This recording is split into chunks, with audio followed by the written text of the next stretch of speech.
Hello everyone, welcome to Marketing 452 International Marketing. This is chapter 5. Let's talk about global markets. All right, global markets in chapter 5. Okay. If you have not traveled, elsewhere outside of the United States, I strongly encourage you guys to do that. I know you don't have too much money to spend, but whenever you have a chance, go abroad and explore, experience, just travel to other places to see the people, the country, the landscape, you know, and everything, and the culture. And you can to, broaden your vision and understand global markets better. Okay? In this chapter, we will talk about the factors that influence consumers' abilities to buy and explain how these affects various national markets. Right? We're going to talk about the Maslow's hierarchy of needs model applied to consumers in different cultures.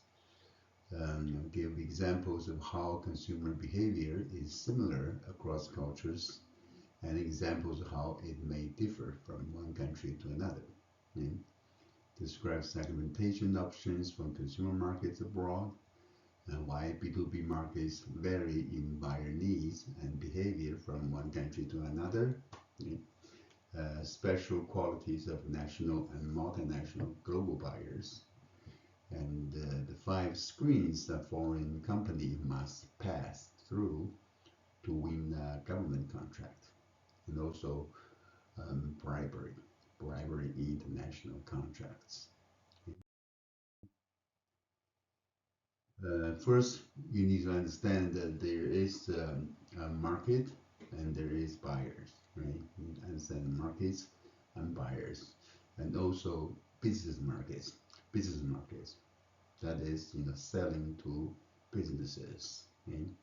When we say markets, when we say in marketing, when we say market, we often refer to not marketplace or the stores or the stalls or the supermarkets or shopping centers where buying and selling are taking place. We're talking about the buyers or the consumers. We often mean the people when we say market. You can say the American market, US market, or global market. We actually mean American consumers or global consumers. But business market means, of course, the businesses that buy. So buyers, business buyers are the business market. Okay? And then there is a government market. Right? Governments at all levels, from in this country, from federal, state, municipal, local, county governments, they all buy things, right? They all have need to purchase whatever they need to run their government. There could be things like office furnitures to stationaries to even weapons, or police gears, for example. Hmm. Let me give you an example of Procter& and Gamble in Japan. P&G, Procter& and Gamble, famous U.S. consumer product company, based in Cincinnati, Ohio. Right? In 1972, Procter& and Gamble was the first company to introduce disposable diapers to Japan. And before that, there was no disposable diapers to the toddlers, babies, in Japan. In Japan at that time, or in other parts of the world, mothers use closed diapers or other type of things for their kids, or no diapers at all. Okay? And disposable diapers made by P&G, became popular in this country first, and then they were trying to introduce that to Japan. Okay? And of course, this is a new product, new innovation, and the company captured 80% of the market share within a year. So very, very successful. Okay.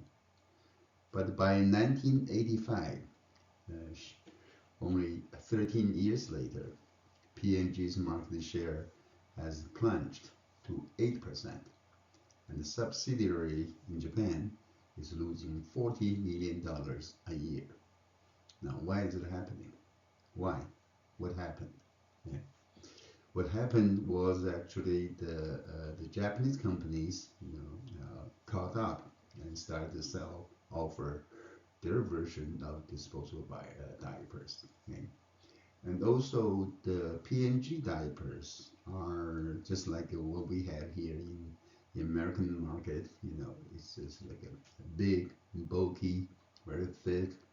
The packaging is huge. If you remember, go to even the supermarket or department store, you see those P&G diapers, Pampers, huge box, right? Huge packaging. That does not fit the Japanese market well, right?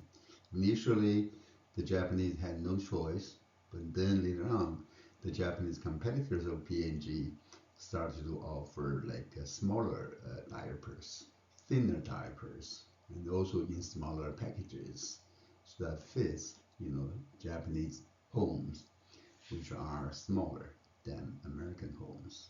Okay? So that's why they lost their market share, okay? Because of the cultural differences. They ignored, P&G ignored the cultural differences, or I would say they did not adapt to the cultural differences, soon enough or quickly enough. Okay? Consumer market. Okay? If you look at the consumers worldwide, are consumption patterns converging or not? Are we, the consumers of the world, are we converging on the patterns of consumption? What do we eat? What do we wear? What do we drive? What do we do? What do we use? Okay? Now we know the French is famous for their wine, right? And the Germans are famous for their beers. Now actually the French are drinking more beer now, okay? And the Germans on the other hand drink more and more wine, right? And the Japanese traditionally they eat a lot of sushi, sashimis, rice, and porks, and others. Now they're eating more beef. With American culture, American soldiers there, American culture influence, they're eating more beef. Mm. And Swiss, and they have their own cheese, but they prefer French cheese now. French cheese now. Okay? So the consumption patterns are, you can say, are converging, but the major differences still persist. There's still major differences. In summer, I traveled to our family. We traveled to on a Mediterranean cruise ship to Italy, to France, to Spain, right? And even though they're all Western European countries, but we could easily tell the cultural differences or differences in food and other things in those countries. Okay? Major differences persist even when things are converging. Some patterns are converging. Okay? This table shows the alcohol consumption for selected countries. That's in liters per person. Okay? You look at the bottom here, the United States, 85 liters per person of alcohol, including beer, wine, things like that. Right? I don't know about that. I don't know how much you guys consume every year, or how much you drink every year or every month. 85 liters per person per year. I'm definitely below the average. Actually, I don't drink alcohol. But somebody must drink a lot more than 85 to make up for those of us who don't drink alcohol or drink not much alcohol. Okay? If you look at the liters per person of alcohol consumption in those countries, which one has the highest? Germany, a lot of beers at least, right? Germany, Austria, Ireland. Ireland is a bit too. Oh, actually, Ireland has the highest. Right? Germany second, Austria third. They're over 100 liters per person per year. That's amazing. Yeah. Then Denmark 98, Belgium 98, UK 97. These are all pretty high European countries. Right? Australia 89, US 85. Netherlands and Finland lower, New Zealand lower, Canada 70, and Norway to Sweden, Norway in the 50s. Okay? That's you can see the alcohol consumptions. Mm. Also, let's look at a case example here. Starbucks in Mexico. Starbucks in Mexico. Yeah? They found that the Mexicans don't drink coffee as much. Yeah? Why don't they drink coffees as much as we do, Americans, right? And Mexico is the fifth largest coffee producer. They produce a lot of coffee. Fifth largest coffee producer, right? The Mexicans consume like 2 pounds of coffee a year. 2 pounds a year, right? And Americans, we consume 10 pounds a year, okay, per person. Okay? And the Swedish, they consume like 26 pounds a year per person. That's a whole lot more. Okay? And if you are a Starbucks, let's say you're Starbucks, the company wants you to open a store in Mexico, what would you do? You will say that, oh, the Mexicans, they don't drink as much, right? Even though they produce a lot, but they don't drink as much, therefore we probably shouldn't go. There's no business there, right? Not necessarily so. Yeah. Even though the average Mexicans may not drink as much coffee, but in metropolitan areas, in major big cities, you know, like Mexican City, the other cities, big cities, they probably still drink a lot. There are a lot of foreigners, travelers out there in Mexico, so they probably drink now. So you still can have a market presence there, even though overall the country is not consuming as much. Okay? National differences. There are national differences from country to country with regard to consumer behavior. Right? As a global marketer, you must consider national differences in ability to buy. You know, do people in the country have the ability, have the income or disposable income to buy the products that you're offering? Right? Ability to buy. Also, do they have the need? Do they have the needs? Right? The consumer's needs, right? And for the product you're offering. Okay? And also, what about their consumption behavior? In their consumer behavior, is consumption of the product you're selling part of their normal behavior uh, in the country? Okay, you need to think about that. First, let's look at their ability to buy. Do they have the ability to pay for your things? Right?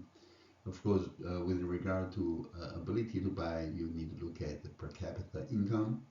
Per capita income, that is income per person per year normally. Okay? And also need to look at not just income, per capita income. You also need to look at the purchasing power parity. Purchasing power parity. This is a concept, a very important concept. You're gonna have that in your test coming up. Right? Basically, it's not just that their income converted to U.S. dollars or just looking at the numbers, right? And it may have, even though it may seem to be many people in developing countries may seem to be making a whole lot less than what we have here, but they still live actually quite comfortable. They couldn't afford. You can't imagine they could afford the food, housing, and other things with their little bit of income. reason they are able to survive is because they have their money, even though it's less, has a more or higher purchasing power, right? So you have to look at the purchasing power parity to see how comfortably they can live or the ability to purchase, okay? PPP. This table shows the per capita income in selected countries, in market exchange rate, and also in purchasing power parity. Yeah. Let's look at first one, for example, Argentina. Argentina, right?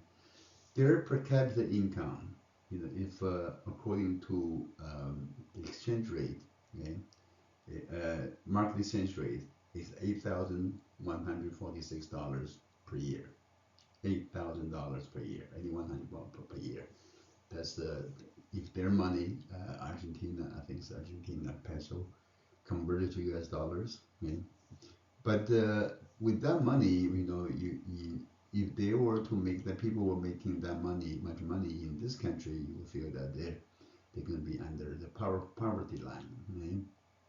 But in their country, this money is probably worth like $14,354 with the purchasing power parity taken into consideration. So it's worth a lot more than their nominal market exchange rate. Okay, the same is true with Brazil, 84.49 per year market exchange rate, but the purchasing power equivalent of that is 10,298. Okay? Chile 10,000 to versus 14,000. Egypt 2,000 versus almost 6,000. Ethiopia 297 per year versus 871. Okay, if you look at these numbers, okay, virtually all the PPP number, purchasing power parity number, the second column is higher than the first one, right? The number on the purchasing power parity is higher than one, except for I think except for two countries. Do you know which one? Two or three countries. Do you know which one is that? With some exceptions. Germany is one. Germany in market exchange rate is 44,000, but the purchasing power parity is only 35. Japan 38,000 versus 34, right? And also maybe let's see, yeah, in Sweden, Switzerland, and same, uh, yeah, yeah, in U.S. of course is 46,000 and exchange rate and also purchasing power parity. We're comparing that with U.S. markets, right? So why is that? Why is it higher, say for example, in market exchange rate than purchasing power? The trend is different from other countries.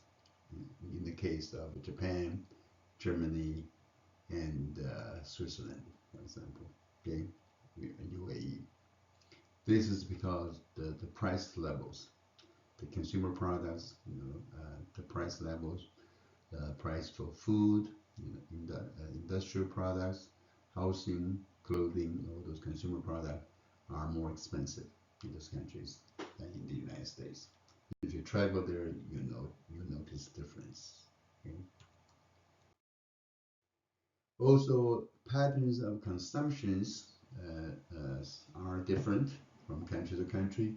This number may be a little old, but it's okay to give you an idea here. Okay, like in China, for example, right? This is U.S. dollars per capita. The consumption expenditure on food is $4,000, $400 per person, and this meat 85, milk 41, vegetable 42, sugar and confectionery 4.8, and alcoholic beverages 16.3. Which countries consumed more or spent more on these food items? Japan, 3,100 on food, and lots of on vegetables, sugar, confectionery, and alcoholic.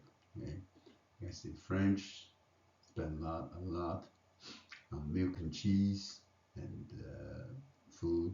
Right? Italy same thing, similar. Okay? You can see the consumption patterns um, vary great deal from country to country. Also, the distribution of income in different countries vary, right? And the distribution of income or income distribution has everything to do with the government tax policies, the tax policy of the country. Okay? In this country, we have a progressive tax policy. That is, the more you make, the higher tax bracket you are in, the more taxes you have to pay. Okay? The less you make, of course, is that you pay less taxes. Right? So because of tax policies, wealth concentration is different from country to country. Okay? In Belgium, top 1%, top 10% of the population earns 20% of the income. What about in the United States, you think? In Colombia, top 10% earns like a 46% of income, almost half of income. Okay? What about the US? Ours is probably somewhere in between. Okay? Somewhere in between. Also, in many countries, there is the issue of a hidden economy. There's the economy we know, right? There's production, consumption, taxes, everything, right? Expenditures, and there's the economy that's known, right? Every business pays their income, right? Their taxes. Every consumer pays his or her taxes, right? There's unhidden, not hidden. That's on the surface, right? But in many countries, there are part of economic activities that are in informal or underground. Yeah. This is what we call the informal sector. That is, their income is not reported to the authorities. They don't pay taxes. Okay, that's actually quite normal or usual in many countries. Like in Peru, for example, their informal sector 42% of the construction companies are informal. 45% of the transportation is informal. And even 16% of the manufacturing companies are informal. Does that have impact on you? If you're a US business, of course it does, right? If you are American companies going to Peru, operating in Peru, you want to establish a plant or set up a subsidiary in Peru, and you want to build your plant or build your office building, 42% of construction companies are underground, informal sector. What do? You have to work with them, right? Because they are informal, they don't report their income to the authorities. They probably can give you a receipt, right? And you need a receipt for your accounting purposes, right? So what do? So you must figure out a way to do that, to go around that. Okay? Also, changing views. People's views of consumption are changing. Okay, used to be there is assumption here that economic development goes up or continues, the more economy is growing bigger and bigger, informal sector activity should be lower, right? Should go lower. That's our assumptions before. But the reality is the bulk of new employment in recent years, particularly in developing and transition economies, has been in the informal economy. So that works for them. That's the reality. Also, let's look at consumers' needs. Right? Consumer needs. Right? Professor Maslow developed this hierarchy of needs of consumers, consumer wants and needs. Right? But that I'm sure you have learned this in other marketing classes about Maslow's hierarchy of needs. Right? But does this apply cross-culturally. Cross-culturally. Do these apply? Do these apply in other countries, other cultures? Right? Here are the Maslow's hierarchy of needs. First, we have needs for safety, for food, for shelter. Right? Above that, we have need for friendship, love, affections. Right? And then we have at top level, we have self-actualization needs for your spiritual development. Right? Do countries in Maslow hierarchy needs in developed countries, we normally believe that you have to satisfy your lower level needs first, food, shelter, and safety, and then you'll be able to develop higher level needs like friendship and self-actualization. Do this apply to other countries? Do other countries or people in other countries follow the same? No. I can tell you that's not the case. In some countries, like India, Nepal, or Bhutan, there's some Thailand, people may have barely have their needs for safety and food shelter met, but their self-actualization need is greatly developed. So they're very spiritual. So you can have, say, there are people who are poor, can barely make ends meet, but they're actually highly, developed in spiritually. Okay? So you know the limitation of Maslow's hierarchy of needs across countries. Okay? Yeah, physiological needs too. Yeah, so consumer behavior. Right? Let's look at the cultural differences. Right? For example, another example here is insurance in Muslim countries. Right? By the in Muslim countries, they have this we call the takaful. Takaful. Okay, takaful means co-op or shared responsibilities. Okay, that is you can translate that as solidarity or mutual guarantee. It is a cooperative system, right, and of reimbursement and repayment in case of loss, organized as an Islamic or Sharia compliant alternative to conventional insurance that we know of, okay, which contains riba, usury, and gara, or excessive uncertainty. So instead of using the same concept of insurance industry in this country, you have to follow their way of doing that if you want to invest in insurance companies in the country. Okay? And also about purchasing decisions, consumption behavior, consumer decision, purchasing decisions. Who in the household, in the family, is the one to make the decision? Okay? There are more joint husband-wife decisions in the United States than in Venezuela. Okay?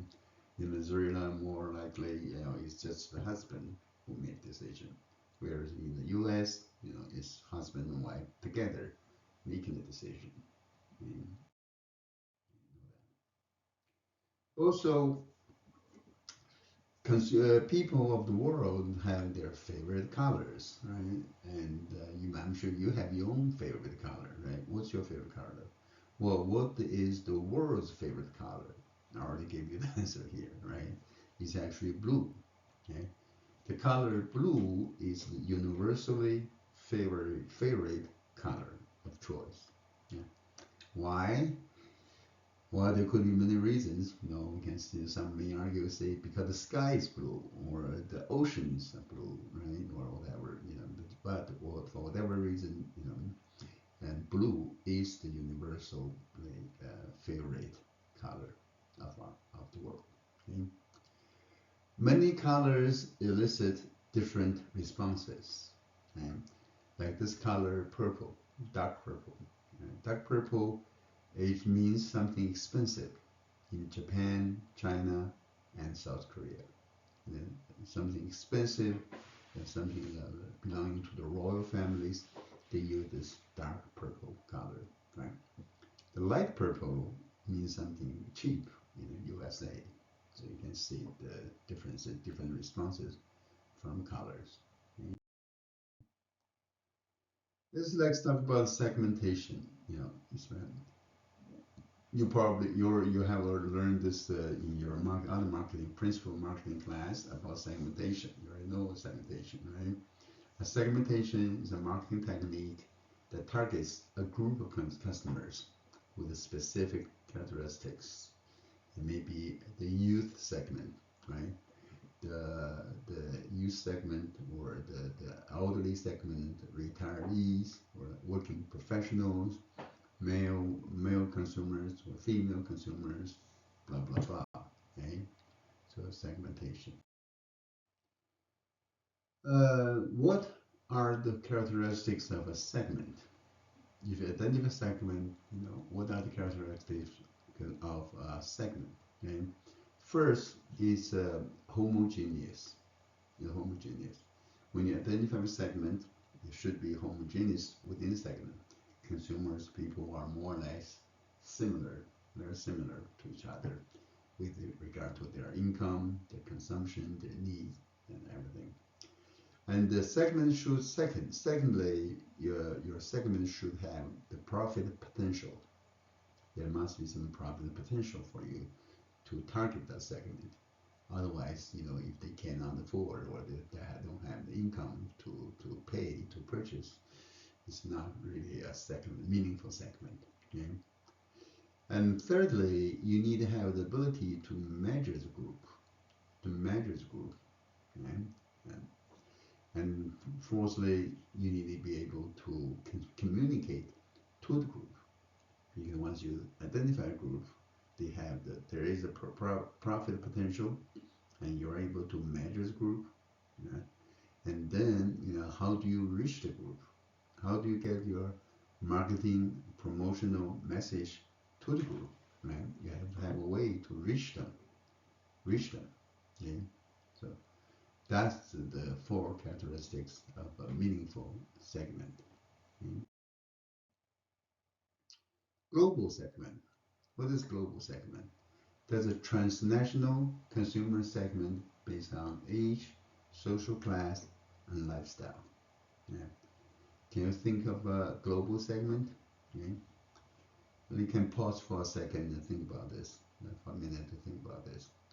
Can you identify a segment that exists globally across national borders? Yeah.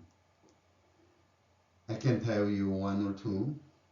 One is the ultra rich people, ultra rich consumers, very rich consumers, and those rich consumers in developed countries, even in developing countries, they are quite similar actually. They consume very similar. They have a lot of money, of course, a lot of high income. They can afford many luxury stuff. Their consumption patterns are actually quite similar. Okay. Another segment could be the MBAs. The MBA, right? Master of Business Administration, the master's degree offered by School of Business. We have one too. We have an online MBA program, and MBA graduates. That is more or less a global segment. Because MBA graduates from different countries across globe tend to be having or holding executive positions in national companies, multinational companies. Their income, their consumption patterns are quite similar. Okay? So global segment converges on some aspects of a buyer behavior, like cosmopolitans, for example. Okay? But for most product and segmentation schemes, national differences persist. Okay? Let's talk about business markets. Right? Business markets. What is a business market? Business as consumers, companies that buy products, services for their own use. Right? Are business market less culture specific than consumer market? Let me ask you this question. What do you think? Are business markets less culture specific than consumer markets? They're not as culture specific like culture knowledge. What do you think? Hmm. Some may argue for that. Say yes, it is all about cost and performance, and they don't care about the cultural issues as much. Okay? And some argue no, it's all about relationship, even relationship between businesses and businesses. Okay? And about the like sellers and buyers is also about the relationship. Okay? So you can argue for both ways. Okay? There's no right or wrong answer here. Okay? It depends on the country. For business buyers, or we sometimes call organizational buyers, right? There are many factors affecting organizational buyers' choice. Okay, first, for a business buyer, right, be it the company, institution, a university, or government, or whatever, okay, a non-profit organization, right? There is a decision maker in the middle, right? There's a decision maker to make the final purchase decision. But also there is an initiator, the person who initiated the need to buy something. Maybe somebody from the office, saying, "Hey, we need a new copier, or we need a new printer, or new computers." This is an initiator, right? There is a user. If you need a copier, who is the one to use it? Right? Who is the user? Right? And there is a gatekeeper in the company or in the organization that is saying, hey, like people in finance or accounting saying, hey, you don't have the budget for that. We don't have money for that. The copy, right? You have to wait for next budget cycle to buy this. So that's a gatekeeper. Okay? And there is also a buyer within the company organization. There is a person, or a buyer's agent, or a buying agent, or purchasing agent, or just purchaser, or just buyer. They are the one who actually put into the action to go through the purchasing process to buy the product for business. You know. And there are also other influencers, maybe some technical experts or others. All these are the are factors affecting the decision maker, and people who are influencing or having impact on the decision maker. So, as a salesperson, if you're a salesperson for business, yeah, you should know, you need to know who is the initiator, who is the user, who is the gatekeeper, who is the buyer in the company, and of course, in addition to who is the final decision maker. Hmm? First meetings. When you have business-to-business negotiation or interaction with companies in other countries, should you should you present a prospective prospective client with a gift? Should you give them a gift or not? Okay. In some countries like China and Japan, yes, it's a good idea. A good gesture. So you should prepare a gift for them. But in some other countries, like in Latin American countries or the Arab world, it's not a good idea. You should not give them a gift. Okay? For business buyers' needs, you have to consider as a seller, as a salesperson, you need to consider business buyers' need. Okay? The cost performance criterion is a key consideration for business buyers. They're not not as emotional, as a consumer buyer, right? Individual buyer. They have to look at the cost performance, the cost versus performance issue for businesses. Okay? Also, business buyers in developed countries choose capital intensive technologies. Okay? In developed countries, business buyers often choose capital intensive technologies, right?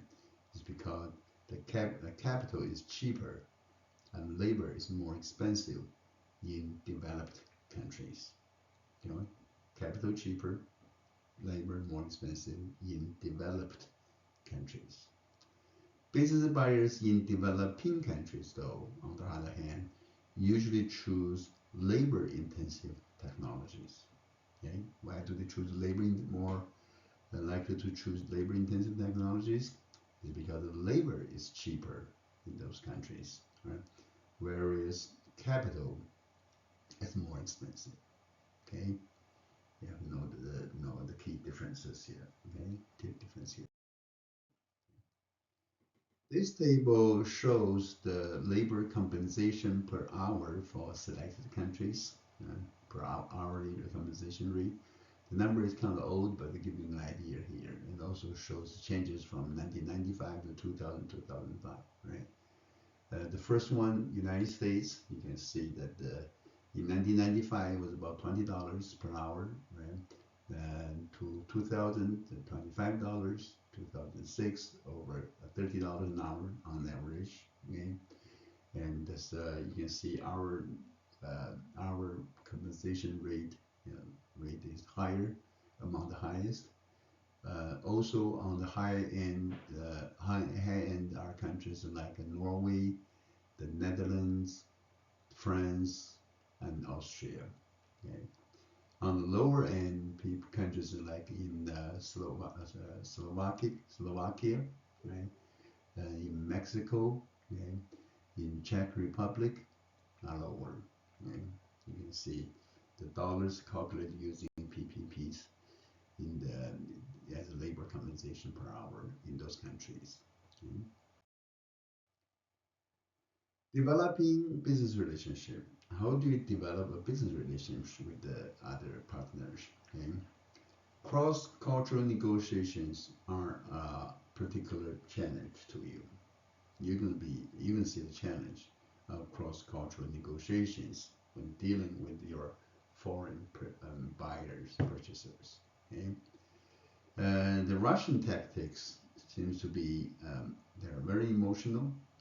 Or they have emotional outbursts. Suddenly becomes very angry, and you may suddenly fall asleep during negotiation, and they may make unreasonable requests.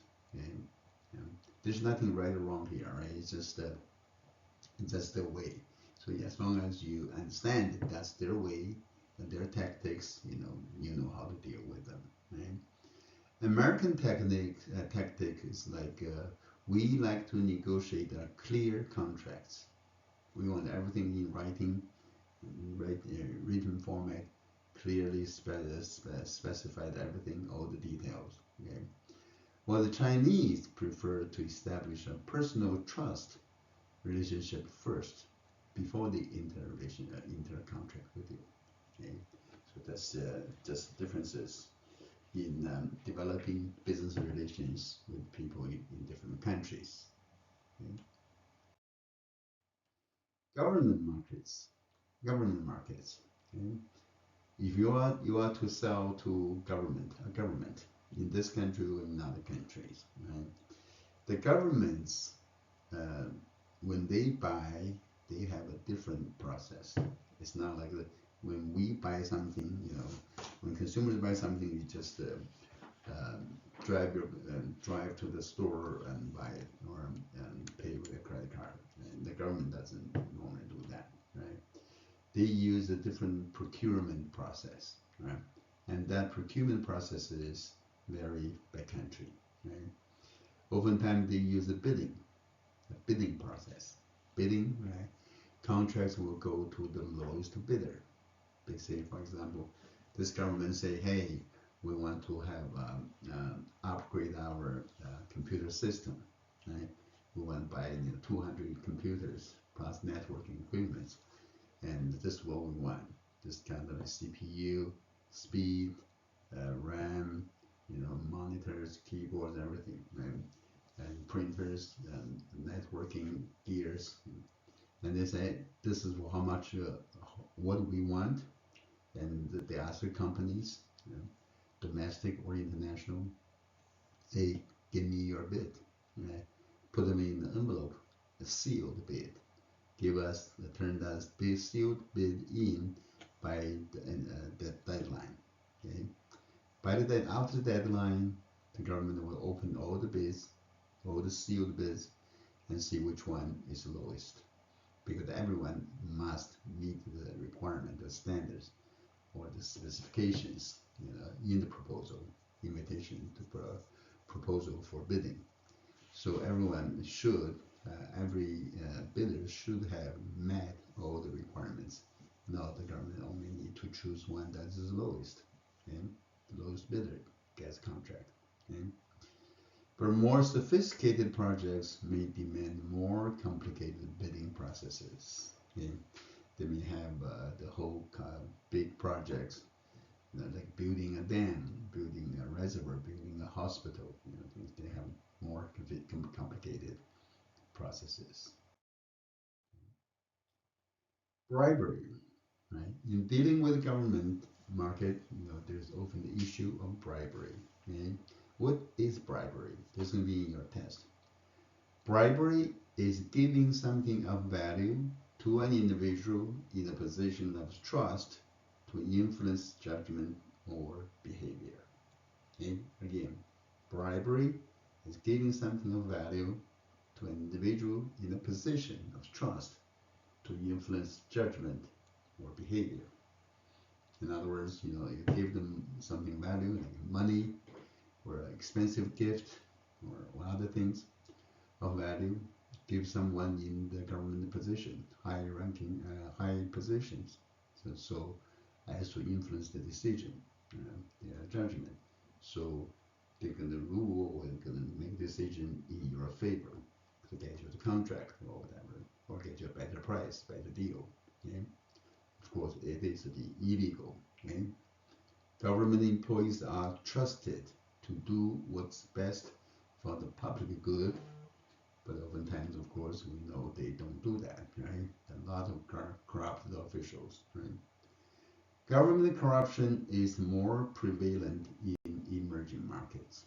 Yeah, more prevalent in emerging markets. TI is Transparency International. Transparency International, an organization that monitors government corruptions. According to TI, corruption is operationally defined as the misuse of entrusted power for private gain. Okay, that's the definition. Okay.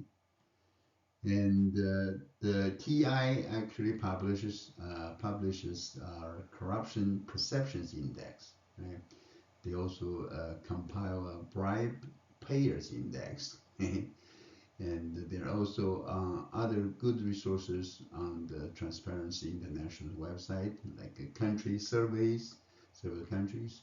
Also, they have this CORIS, or Corruption Online Research and Information System, to show you the level of corruption, the practices in different countries. If you want to go to a country, check it out. Okay? Check it out. These are the least corrupt countries, or clean, good countries, right? Number one is New Zealand, right? Number two, Denmark, Singapore and Sweden tied for number three, and Switzerland number five, Canada number eight, that's all the top 10, top eight, and Japan is pretty good, UK, USA number 19, yeah. This is the old number, old data. I'm not sure about today. Okay, we may see more corruptions nowadays. In U.S. politics. Number 25, Chile, and then Italy. Italy is the lower, right, among developed countries. And here more this. What are the most corrupt countries? The most corrupt countries: Somalia, ranked the lowest, right? Afghanistan, Iraq, Russia, right? Bangladesh, Nigeria, Indonesia, Egypt, Mexico, and India. Okay? These are the most corrupt countries. Okay? And also, of course, in every country, there is corruption, just more or less, right? And so, what about the amount of a bribery? How much do you give, right? how much do you give for like a bribery? You know, $100, $1,000, $100,000, $1 million, right? This country pays the least amount of briberies, right? Belgium, Canada, Netherlands, Switzerland, and Germany. The clean countries, you know, least corrupt countries, also they pay the corruption payment, the bribery, bribes is lower. And these countries pay the most amount of bribes, right? Russia, China, Mexico, India, and Brazil. Okay? There is a law called the U.S. Foreign Corrupt Practices Act. I need you to need to know that. Okay, remember that. Okay? Because it affects you when you are a U.S. manager going to another country. Right? Basically, this law, U.S. Foreign Corrupt Practice Act, says that it forbids it forbids U.S. citizens to bribe foreign government employees or politicians, or to give money to agents that is subsequently used to bribe, meaning that you cannot bribe them, you can't give them money, and also you cannot give money to someone else, and that person will turn the money, you know, and give to a bribe to the government officials. Yeah, you cannot do that. Okay? You, as a U.S. citizen, American citizens, you must report bribery in your organization. You know, if someone tries to bribe you, or someone asks you for bribery, you know, report it to your boss, okay, to your company. Okay, you have to keep your records. Yeah, your records must be transparent and well kept. Okay, failure to comply can result in fines and jail time. Be careful with that. Right? You do not want to do that. Okay. The Lockheed Martin Corporation, you know, was found to have bribed in Egypt, and then they were severely punished. Lots of high-ranking executives, you know, lost their jobs or were in prison. Okay? Also, there's one exception, though. I think though, one exception for that is called expediting payment. Expediting payments. Right? What is expediting payment? Is the small sum of money paid to civil servants to do their jobs. Okay, Unilever and BP Amoco did it. They do that, right? And it is used to avoid delays, but not to gain an unfair competitive advantage. Okay? For example, you have something that's imported from U.S. to a country that you're going, right? And your shipment, your equipment, your machines are stuck at the custom, and you could not get in, right? Because of the low efficient workers there, right? If you pay those civil servants, government, low ranking government employees, a little money just to speed up. Come on, get my stuff in, right? It's used to avoid delays. This is not going to gain you any competitive advantage against your competitors. This is allowed under US FCPA. Okay? So you're okay in that instance. That's exception. I think that's all I have for this chapter. Okay, thank you. I will see you. I'll talk to you next time.